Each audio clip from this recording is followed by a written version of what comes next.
একটু সাবধান আছে। আমরা একটু হুঁশিয়ার হওয়া দরকার।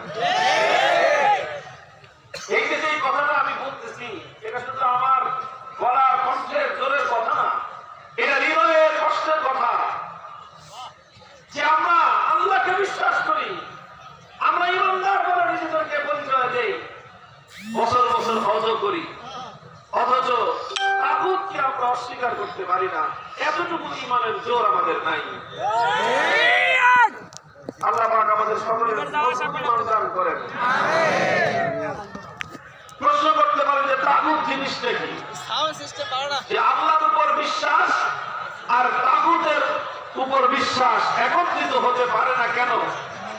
এই কেন জবাব বুঝতে হলে আপনাকে তাগুতের পরিচয় জানতে হবে,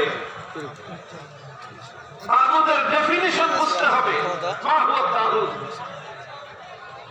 মা মানে তাগুত। মুহতারাম হাজিরিন, কোরআনে পাকের মধ্যে আল্লাহ পাক রব্বুল আলামিন এই তাগুত শব্দটা অসংখ্যবার ব্যবহার করেছেন, প্রয়োগ করেছেন। এই জন্য কাদিমান ওয়া হাদিসান, সর্বযুগে যারা আল্লাহর কোরআন নিয়ে ব্যাখ্যা করেছেন, তাফসীর করেছেন, তারা সকলেই তাগুতের পরিচয় তুলে ধরেছেন। আমি সকল মুফাসসিরিনদের সকল আলোচনার জিস্ট এবং সারসংক্ষেপটা যদি সহজ ভাষায়, আমাদের ভাষায় যদি আমি বলতে চাই, তাহলে এভাবে বলা যায়। প্রথমে আগে একটা কথা বুঝেন, তারপরে তাগুতটা বুঝতে পারবেন। গায়রুল্লাহ বুঝেন আপনারা? গায়রুল্লাহ, গায়রুল্লাহ বুঝেন? বুঝেন? হাত তোলেন তো। ওই যে কোনার দিক থেকে হাত আওয়াজ পরে উঠে, তার মানে ওখানে আওয়াজ পৌঁছতেছে না ঠিক মতো।